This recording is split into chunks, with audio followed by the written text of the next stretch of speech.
రాష్ట్ర ప్రభుత్వం ఇల్లు లేని నిరుపేదలకు ప్రతిష్టాత్మకంగా ఇందిరమ్మ ఇల్లు నిర్మించి ఇస్తున్న విషయం తెలిసిందేనని జిల్లా కలెక్టర్ ఇలా త్రిపాఠి అన్నారు. ఇందిరమ్మ ఇళ్లపై పూర్తి స్థాయిలో అవగాహన కల్పించాలని గృహ నిర్మాణ శాఖ ప్రాజెక్టు డైరెక్టర్ రాజ్కుమార్ను ఆదేశించారు. రాష్ట్ర ప్రభుత్వం ఇల్లు లేని నిరుపేదలకు ఒక్కోటి 5 లక్షల రూపాయలతో ఇందిరమ్మ ఇళ్ల నిర్మించి ఇస్తున్న సంగతి తెలిసిందే.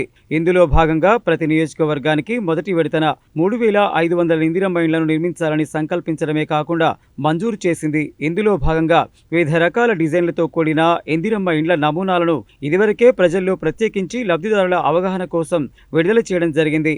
నల్గొండ జిల్లా కలెక్టర్ కార్యాలయంలో నిర్మించిన నమూనా ఇందిరమ్మ ఇంటిని రాష్ట్ర మంత్రులు ఇటీవలే ప్రారంభించిన విషయం తెలిసిందే. అంతేకాక అన్ని మున్సిపల్ పట్టణ ప్రాంతాలు, మండల కేంద్రాల్లో సైతం నమూనా ఇందిరమ్మ ఇండ్ల నిర్మించి ప్రజలకు అవగాహన కల్పించాలని ఇదివరకే ప్రభుత్వం ఆదేశాలు జారీ చేసిందని, దీంతో పాటు నమూనా ఇందిరమ్మ ఇండ్ల మోడళ్లను పంపించి జిల్లా కలెక్టర్ కార్యాలయాల్లో ప్రజల అవగాహన కోసం ఏర్పాటు చేసేందుకు ఉత్తర్వులు జారీ చేసింది. ఇందులో భాగంగా జిల్లాకు పంపిన ఇందిరమ్మ మోడల్ ఇంటిని శనివారం తన ఛాంబర్లో జిల్లా కలెక్టర్ ఆవిష్కరించారు.